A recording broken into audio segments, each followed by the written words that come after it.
got a question, ask Tom. HomeShow Radio live on Facebook and YouTube. Your questions, Tom's answers. Now here's Tom Tynan Mike's hot. and Charlie Mosier.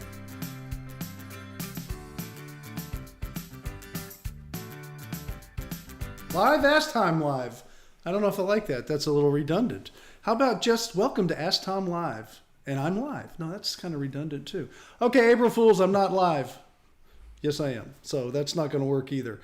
Anyway, got that out of my system. It is Ask Tom Live. We welcome all of you here. Charlie told me that I was using the wrong name, so I had to get it. And sometimes you just repeat something enough, Right. and then you're used to it. Now I'm used to it. And here at Ask Tom Live, we answer your questions as they come in, whether it is on Charlie's screen, because I don't see them as they come up on your screen. Mm-hmm. So on Charlie's screen, he will relate the questions to me, or of course, he has some pre-prepared because he sits home at night, and one of his jobs is to make them up. In fact, he's coming out with his new book, the Ask Tom Live, I made up all these questions Tom couldn't answer book. What do you think? Everybody else does it on like CNN and Fox, and everybody has a book. Well, my understanding You is need a we're all entitled to our own facts. So we're joining in on that. Here on Oh, HomeShow Radio. this is a world of their own facts, yes. And that's not That's what we're April's Fools. That actually is really true. No, that's those fools are 365 days a year. So There you go. now, but what we are doing Anyway, is we're here to answer your honest- questions, and I do it on Saturday and Sunday on Sports Radio, 610 on Home Show Radio. There you go. There you go, right there. Saturday 9 to 12 and Sunday 8 to 11. And I need to get some of that Gorilla Glue so I can glue these things in my ear so they don't come out like the lady did with her hair. Now, of course, you have Danny, who is the expert when it comes to gardening, who was a big hit at the last two home shows we did because of the big freeze here in Texas we had. And he was helping everybody, telling them pretty much, yeah, it's dead. You have to replace it. So he was dealing with his plants, and he does that from 7 to 9, on Saturdays right before my show, answering your questions, usually trying to keep them alive. The freeze was a little rough, but he does a great job of that too. Well, actually, I got a great idea from Danny. He shared a post on the Home Show Garden Pros Facebook page there. Somebody had this dead tree, and they trimmed it Yes. back, and they hung baskets on it. I thought, genius! And so we're going to do that with the Japanese maple that's been dead in our front yard here Well, since what's February. in the baskets? Oh, Easter baskets? No, flowers. flowering Oh, plants. It flowering becomes a pots planter. and stuff. Yeah. This is someone cheap that doesn't want to get a root digger and dig those roots out. So, a root grinder. Yeah, okay, fine. It'll slowly die and go away in 20 years. Yes. And so will Right. the baskets. Well, Chad's excited because it's going to give him job security, something for him to do around here, water those flowers and keep them alive in the basket. Oh, is this in front of your place? Yeah, right out front. Oh, that's right. Oh, the yellow You tree. haven't I been here in a there while. That's right. I No, forgot. That's okay. right. Oh, Tom I thought used you to meant your come here- backyard where your swimming pool's going. Tom used to come here every Thursday. I did. And now when he You're comes right. in, we're like, who's that guy? And he's lost so Pretty much weight. much. He's lost so much weight last time we saw him. Nobody recognized him at the front door. So, No, yeah, I just haven't been around it in radio. All you are is a voice. You're never a That's face. well, you, my dear viewer, are a question away from being on our show. And it's easy peasy, lemon squeezy. All you got to do is down underneath there, you got that comment section. Go ahead and type your question in there and send it in. Tom's here to answer them. We also are going to answer some questions that come from the Home Show Radio Ask Tom section at Home Show Radio. All legitimate questions, none of them made up. That's true. You can't make these questions up. No, you really can't. And you know what? I've had people try to call the show and they just wanted to hear themselves, so they try to make a question up. And that's not that I'm really good at, answering all these questions, but I've been doing it for 35 years. But I've done it so long that I can tell when someone's actually making it up. Because I'll ask one little, like, so how big is it? And I just don't know how to go with it anywhere. They just wanted to hear themselves. Doesn't happen much, but once in a while someone will call a radio show and just do that to hear themselves. Limbaugh used to call them seminar callers. Is that what it was? They've been to a seminar on how to fake out the host and stuff. Yeah. No. Oh, okay. I'll tell you something Not else very that happens. much on my show. If you listen to Home Show Radio, we don't have this problem as much as we used to have it. Is that we used to have when somebody would be new on the show, they would have one of their people call up and ask a question. Hey, I've got, and they'd ask those the question, I call bait questions. right? Yes. And they'd ask the question in such a way there's only one answer that really is about them, and Tom would be really good about handling them. He'd go, well, I don't know, hard to say. No, I would direct them, but that's just so people know. When you get a new advertiser, they think, I'll have all my friends call, and then Tom will just give out my name to all my friends, and then it'll go out over the air. I always tell them when we bring them on, listen, we love having you. Don't do that. I'm going to make you look bad, not purposely, but I have to redirect it, and then you're going to get upset. And we snipped that one in the bud. That was quite a while back. People don't do that much anymore. You know why? Yeah. Because I told them, I said, watch what Tom does to me on that show every week. He's going to do that to you on the radio. Nice. I know how to squash something fast. And he does it, but in the spirit of Christian love. Nice. Yeah. You don't know it. I know it. All right. Let's get to the questions. Well, give me a question. Yeah. People are sitting out there going, are you guys going to get some questions? My wife's like that. She's like, come on, get to the questions. All right, here you go, Sandy. First question comes to us from Reese up in Copperfield. She says, I'm thinking about purchasing a home built in 1975 out in College Station. It appears to be in pretty good shape. What specific issues with that vintage home should I be on the lookout for in particular, Tom? This is actually a great question because if you get a home, 1975 was a fine year to build homes.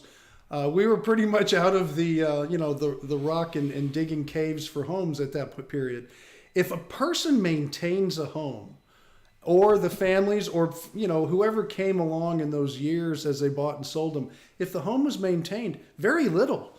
It's not updated with the big smart home technology and all of these things. You can always retrofit and add, and maybe some of that stuff was done. Maybe people put in new energy efficient toilets that worked, or light systems in the bathroom, or new custom mirrors or glass doors. Who knows what kind of stuff was done over the years.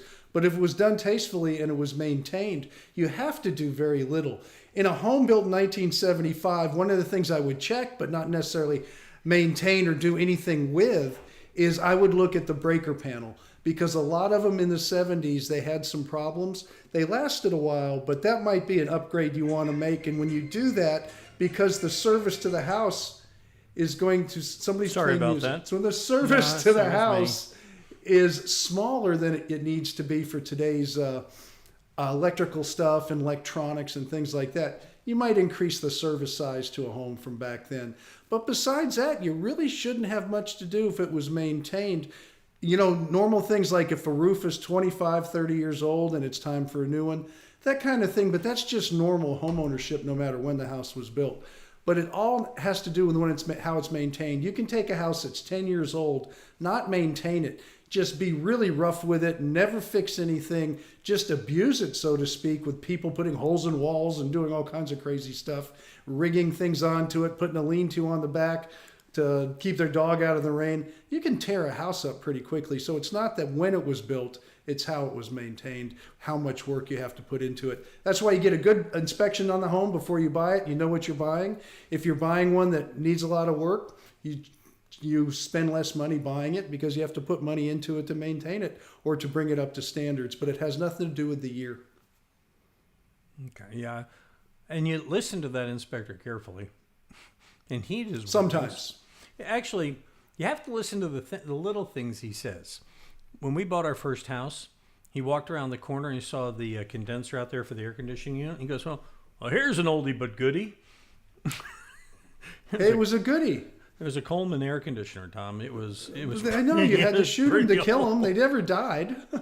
No, that's exactly right. And we had one of those warranties, and they kept coming and coming and coming, and they, Anyway, some of those old air conditioners, they were SEER 3s.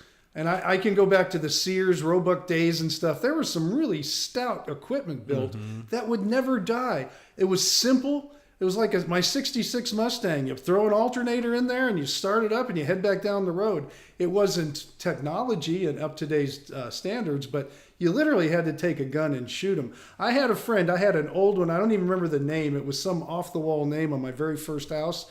And he was my air conditioner buddy. He used to maintain it. And one day I came home and it was gone. And I called him. I said, David, where's my condensing unit? He said, Tom, I kept going out and just doing the maintenance on it and stuff. And I got so tired looking at that old thing. I had one in my shop and I replaced it with a new one just for you because I couldn't handle it. This was 35 years ago. And I was upset. I liked the old one, but it was gone. He took it and he shot it out in his backyard. I like old ones too. And I've come to like them more as I become one. So that's true. Me too. Hey, let me say hi to a little roll call going here. We got Doug is here, and Todd, and Michael, and Ronnie. They're here. Larry's here too. Larry's got a question. I don't know if this is in your wheelhouse, but I'll put it out there. Try it. He says he wants to know, how do you spread azomite since it's like flour? Spread it for what? You can put it out. I mean, how do you spread it? I wonder I don't know. That's a Danny question, I think. I know. Larry. No, I mean, we do it by hand when we spread out lime and stuff before a concrete pour. We'll shake it out and rake it, and it gets dust everywhere. I know that. No. As far as they spread it. No, that's not what azomite is. Azomite. I know. Okay. So it's not down my wheelhouse, as you say. No, yeah, I'm saying I think, we've used it a few times, and we just take it in the hand and just do this with it. Well, that's what we would do with that powdery stuff. I've spread a lot of different things out in the yard, and we do it by hand. And you always stand upwind. You don't stand downwind. Even ant killer, fire ant killer, that ortho, man, that stuff smells like terrible. So you stand upwind, and it'll blow it around. But I don't know how else to do it but that. Just shake it out. We would just use shakers. Larry, I got that's not a good question to start the show off with. Well, it's really our second question. I kind of put it a little lower. But Larry, here's the answer. Saturday mornings from 7 to 9. There you go. The Garden Pros will be around. Danny will be here. And actually, you know what? Danny, he has admin access to us, so he may put an answer to you in our timeline there for you about that. So be watching that and help you out. Thank you all for being here today. I can see him saying the answer. You go, well, he'll come up with something. He loves scratching his beard real quick. He does, and his beard is developed. He's actually put a room extension on the back of his beard now. I think he's. I know. I noticed that. I think there were some more birds looking for a home, and so. You know why it looks like that? Yeah. It's because he wears his mask, and the mask pushes the front up, and the bottom comes down. That's why you see that. But we shouldn't be doing that here on Ask Tom Live. Paul in Katy says the size of his house do not get much sun, Tom. So after any rainfall, the water pools and takes a couple days to dry. I was thinking about adding drainage. Wanted to know if this is the right direction, and if so, does he want a French drain or would a storm drain be better? What's your advice? Well, before I get into the drains, his question is, it involved the sun. The sun has nothing to do with it. When water comes down, whether the sun's hitting the ground or not, although it'll dry some ground out a little quicker when it becomes moist, but if it's sitting there and puddling, that's not a sun issue. That is a drainage issue. So now we can head straight to the drains, whether the sun's hitting it or not. If you ever have puddling water or pooling water, it's because it's not going anywhere and you need to move it. Usually a yard drain is what you're looking at. People use the word French drain all the time. French drain is, I'd like people, if are really interested, Google French drain and really look at them. Usually what you'll see, it's not what we use. We'll use a catch basin in a low spot, which will be like a square strainer. They look like a strainer, like in the bottom of a shower, only square. And the water will go down that and go down an ADS pipe to the street or wherever you want to drain it. So a couple of those in the yards, people call them and just use them as yard drains is what they're referred to as. But some drains on either side, some yarn drains, yes. Storm drain, that's something that goes down the street and handles Hurricane Harvey floodwaters and stuff. You certainly don't need it on the side of your home, so that's not the right terminology. But yard drains down either side, move the water, don't let it pool, don't let it puddle, move it quick, and then just the air and everything else will dry out the soil itself. But that's not the sun's issue. The sun is for things to grow and photosynthesis and all that. Okay. Then we move on to Danny with growing things. Yeah. Yeah. He'll Okay. he'll talk about how that causes the You see how I compaction cut and off? That's where my job ends and his job starts. Okay. Yeah, my cardiologist father-in-law, when you ask him anything medical, he goes, I know this. Exactly. Yes. All right. Alrighty. Hey, Ricky just came in. Hey, Ricky. Good to have you here. Thank Ricky. you for watching with us. Let's see. Next question comes to us from Karen in Somerville, Georgia. She says we had some cabinets that were made when we built out the home 25 years ago, and they used a baked-on white finish, and they're now in need of repainting. Is there anything I can use that will stick to the slick finish? It cannot be sanded because it's so hard. I guess it's really baked on, Tom, that they can't sand it. I don't know how they baked it on, if it's a wood cabinet. If it's a metal cabinet, it would be a powder coating of some sort. And that is actually a baking process. So that might be. But it's probably a very hard finish. And if they did a hard finish on there like a lacquer, we can do what I'm about to tell you and it'll work. If it is a powder coating, same thing. Although powder coating, you can rough up a little sandpaper, but you don't want to do it much.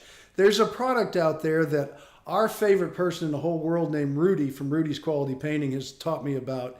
And he uses it on all these hard finishes that he has to go in and repaint inside people's homes. Because you don't want to sand. You don't want stuff airborne. You don't want the dust. You want to use a chemical etcher, so to speak. And the name of the product he uses, and I've used it too, it's called Crudder. And it starts with a K.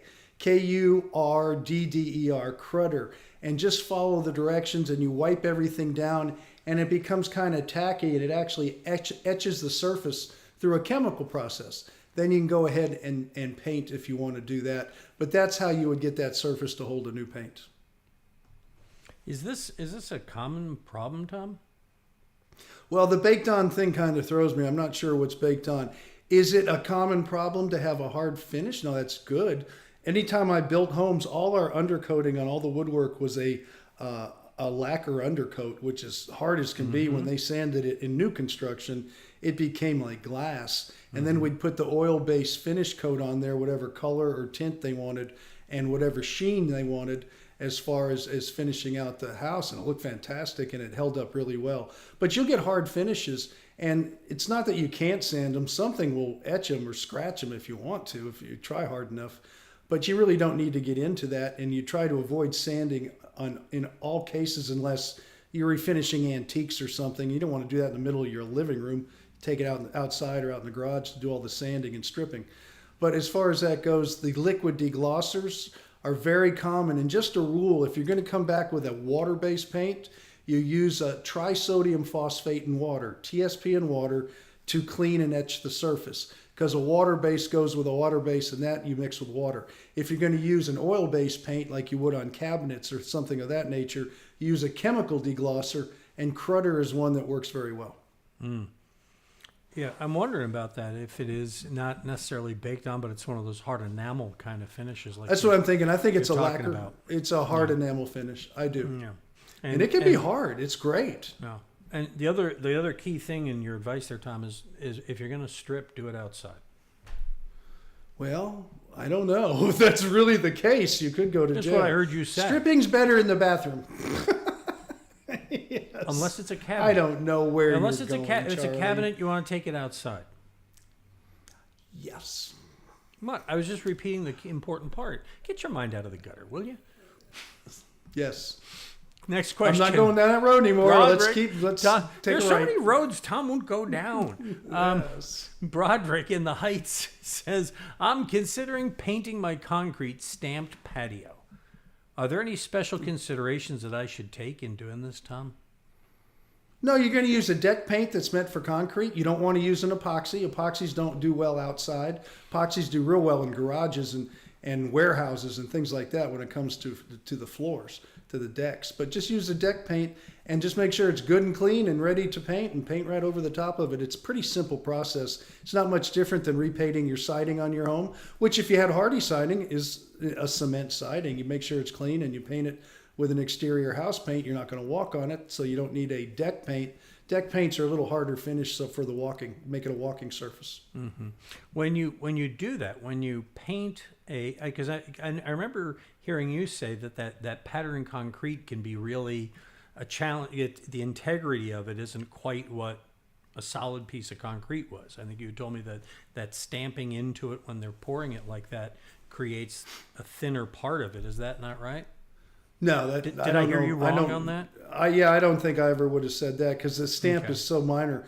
And you see so many that actually have cuts in them, so when they crack, you don't see the cracks. They're control joints. Mm-hmm. But as far as that goes, one thing I didn't like about not stamped concrete, but the stained concrete in color, is it gets if you get a crack in it or something like that, and you spend all that money on this concrete that's coloring all the way through, you can't go back and ever match it. So you got to jackhammer everything out if it really bothers you. I wouldn't do colored concrete pours for people, because they were always disappointed somehow. The colors didn't quite blend on each different pour, mm-hmm. and they were spending so much money.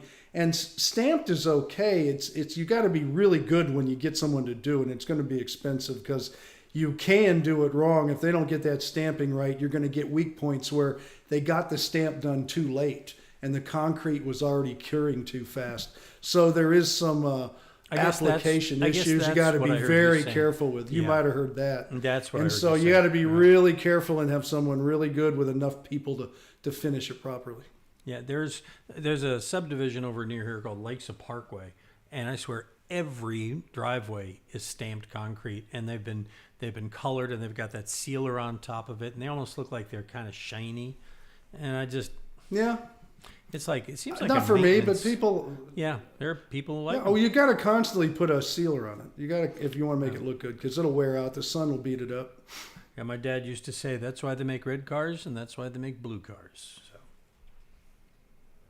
Okay. I just bought a red motorcycle. No, he also say there's an ass for every seat. So, but that's a whole different story. Okay, fine. All right. Let's go. That's clean enough. I'll go with that. All right. Fifth, I'm learning what roads Tom will go down. You know, we're on this little driving adventure every week, boys and girls. All right. Yeah. Got another question for you here. By the way, yes, a bunch of folk have come in since I last did a little roll call over here. Let's see. Did I say Wendy and Mary were here? They were here, I think. And then Richard's come in, and Donald, and there's Jessica has come in. She's here. Thank you for being here. And we're here every Thursday from 4 till when we run out of questions, or if we have a guest, it'll run longer sometimes. We'll have some guests coming up. And, you know, Danny comes in here about once a month and takes care of all the questions we can't answer, you know, like, say, this one. Okay. Yeah. No, I like having him here because he's a smart guy. He helps out. He's part of the team. He's good. Yes, he's a strapping young man. So, all right. Yeah, he is the young one, too, in the group. He really is. He really is. Yes. You know, I was talking to my one of my kids' grandparents on my first wife's side. Anyway, I was talking to her, and she's like, "I'm so old." I told her, "You're not that old." And she told me how old she was. I said, "You're the youngest grandparent my kids have." There you go. Think about that. All right. Fifth question, and last one we got today. Unless you guys have any you want to put in the comments section down underneath, we'd love to get them. It's real easy. You just go to that comment section and fill them out, and we'll answer them for you. But Brian in Katy says, I have a 19-year-old tree in my front yard, Tom, that has grown under my driveway and is causing the driveway to raise by an inch on that side of the house. It has continued to raise over the past 6 to 9 months, and I feel I need to get this addressed. Well, the tree's going to win the battle. I'll tell you that right now. And if you've let it go to where it's an inch and now it's more than an inch, we have someone we refer all the time called Concrete Raising Corporation. They can raise it even more, but that's not what you're looking at. You're looking at to lower this thing. And with tree roots, the only solution I know of, and you can certainly call them out and take a look, maybe they can raise the other side and make it all even. I don't think that usually works with a tree root on the edge. But as far as that goes, is you jackhammer it out and you remove the tree root. I wish I could tell you could cut the tree root and slowly pull it out from underneath there, and then the thing would drop to its regular spot. But that's just fantasy land. That tree root is there for good until you grind it out, cut it out, or jackhammer it out. It's going to be there for a long, long time. But that's what you would end up doing, is removing the root system and maybe not allowing another one going under there by either removing the tree or putting in a deeper beam along the edge of your concrete next time, about 10 inches deep, so those roots can't crawl underneath there. It's very simple, but it's usually not done with driveways. They're done thin so the roots can get under there and then expand, because they're anchor roots that are growing up, not the feeder roots. Wait a minute. Did I hear you right? They designed the driveway so these roots can go under and expand and lift them? The driveways are designed to allow that to happen, not so they can. Okay. Let me change 3 words or 4 words there. It's like the way you said that. I was like, wait a minute. I know. I feel like I'm a Sounds like some politician kind of up on, fiendish business plan by the Concrete Corporation. Well, I think I'll circle around and say, how to do it now.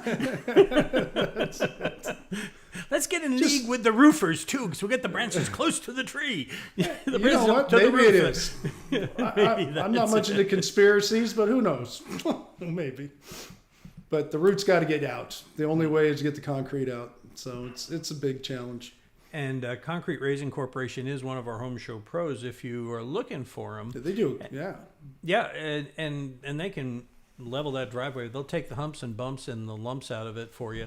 And you can find them along with all our Home Show pros right here on the home page. If you scroll down, you'll see they're right there, and up in the bottom, if you click Find a Pro, you can also sort it by category and find the pro you're looking for based on the work you need to get done. So that's the program there.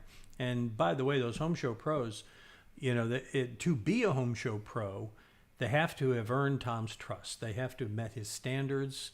They've got to be in business, 5 years. They have to have insurance. They have to have a place of business. Help me out, Tom. I know there's 2 more. I can't remember what they are off the top of my head. They got to be in business a long time. They got to know what they're doing. They got to have insurance. They have to have a place. They have to have a phone. Right. Yeah. Right. And you can, if you get into big stuff, one of the things I love to do, 2 things you can ask them. And they'll say, oh, yeah, we'll get back to you. And they usually don't come back. Is you ask them for the bank where their business is.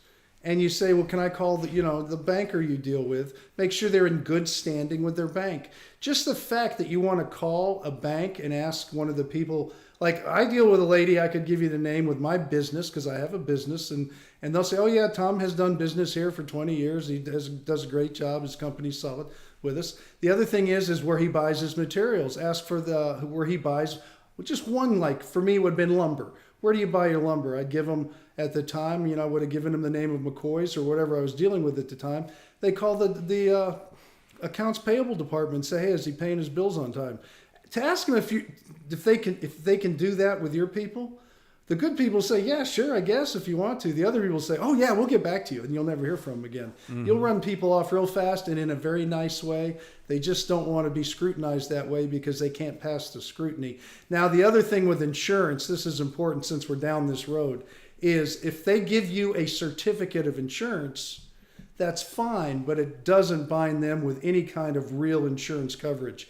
You need to ask, especially when you start a project, if you're really concerned, and you should be, ask to have that certificate of insurance mailed directly to you from their insurance agent. That's what the agent is supposed to do. And what that does is it puts the agent on notice that you have a copy of their certificate and how good that certificate is good for, because it'd be good for 30 days and the job could last 6 months. So you'll get a renewal notice when they renew, or you won't, which is a bad thing, or you'll find out what coverage they truly have. And in most cases, a lot of the guys never will send it to you because they don't have insurance that's intact. It's kind of like that insurance card if you watch Judge Judy, you carry in your car and say, look, I had insurance, but you didn't pay your 6 months of bills, but the insurance card was good for 6 months. you really don't have car insurance if you didn't make your payments. And that's why you want to be put on notice from their insurance company. Because Is that okay, Charlie? Because in case they're on Judge Judy. Did I miss part of that? That could be, in okay. case you need to take them to Judge Judy, or most importantly, in case you call their insurance company and say, hey, the guy broke all the windows in the house. He spilled paint over my $100,000 Oriental rug. I need coverage. And they'll say, well, he didn't pay his bill for the last 3 months. He's not covered. Then guess who's not covered? You. You know, today's an important day. But I haven't mentioned this at all today. It's Kathy Turner's birthday. Is it? I just got to know who that Yes, is, I don't know if awesome. people remember Kathy Turner. She's a know who weather she lady is. here in town. Okay. Okay. No, today's a very important day. Today is, you know what today is? Kathy Turner's birthday. What else? You know what else? I don't know. You tell me. No, come on, you know. I know you do. I'm not going. I'm not getting set up by you Okay, because I'm when I not don't know what's setting you going up. on, I will not Nice. set up. No. It is. I know it's April 2021. It is April 1st, but that's not what I was talking about. I knew Well, that's then where I you don't thought I was know. going. I knew you thought that's where I was going, but it wasn't. No, in fact, I don't know. it I have no is. idea. It's opening day. That's why I have my Astros shoes on today. Go Astros! Yeah, hey, come on. It's not. That's right. We're actually I'm only 1,000 miles That's right. away. That's right. We're actually in the same room. Watch. I'm going to reach over now and get Tom. Now, wouldn't that be cool? We get it planned where somebody could reach across. No, into that the would scene. not be cool. Okay, I don't like people touching me. I gotta get Sandra. I But know anyway, yes, it Sandra's is. cell phone It here. is Yeah. baseball day. Yeah, That's it's why opening they're day. playing in Georgia. I hear. Yeah, a friend of mine is from back home in New England is a Red Sox fan. You know, she's also Catholic, so she's doubly long suffering. But she said she says easy. No, she says, you know, that we have our opening day today. She says we have to wait till tomorrow. I said, no, it's the Red Sox. You have to wait till next year. So, anyway. Thanks for playing a long time. I appreciate you support my story. I don't know You're always anything there about for me. baseball. You're always there for me. I appreciate that. All I right. used to go see the Fort Worth Spurs. For those of you in Texas that remember them. I used to, my first game at the Dome was with the Gamblers. See, Remember that? That's where I go Was it back Jim to baseball. Kelly? I think was Jim in the Kelly 60s. was the quarterback on that team a million years ago. Well, I caught passes from him when I was on the Hurricane football when he was our quarterback. He threw hard as can be. He would break your wrist if you didn't catch that ball right. That man would throw a ball like a cannonball. There's a sport Not I want to get beating involved set. in. That's great. Right. If it hit you in the face, you were going to have a pancake for a face. Bill and why we Pam wear are here, and helmets. Sandy's here. Hey, thank you everybody for being here. You know, we get together. We start this show every week at 4:00 Central Time here on Facebook. And by the way, it reruns at 9:00 on Friday. So if you see the live announcement that we're on Friday night, Tom and I are at home. But if you missed part of the show and you want to see it, or there was part of it that you found particularly fulfilling for you, you can experience that fulfillment again Friday nights. We rerun the show at 9 on HomeShow Radio's Facebook page. So that's what we got. So that's pretty much, that's all the questions I got. We didn't get a lot in today, and that's fine. I mean, they come and they go. I know what it is. A lot of people are taking off early. I had trouble reaching people today in my business because they're taking off for the Easter weekend. They took off Easter. early.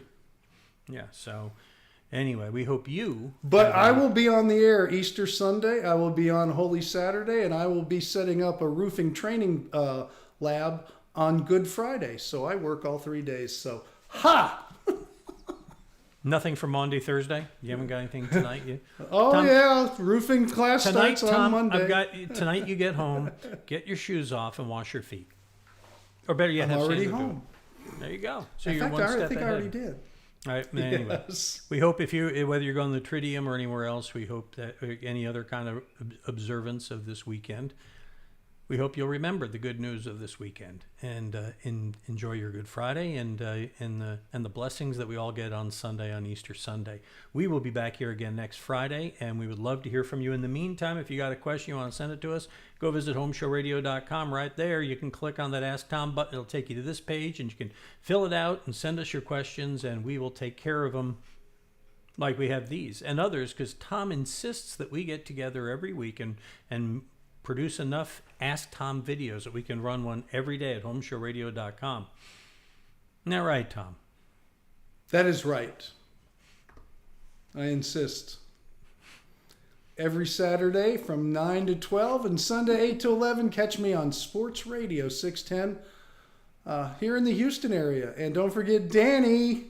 He'll help you with your plants and he'll tell you how to spread really dusty, weird stuff all over your yard, because that's what he does. He's the dust spreader. That's right. Whether it's Azamite or Microsoft, Azamite what? Microlife. That's what it is. Only well, that's not dust. I know how to spread that. I have an American Express card and a wife. That's how I garden.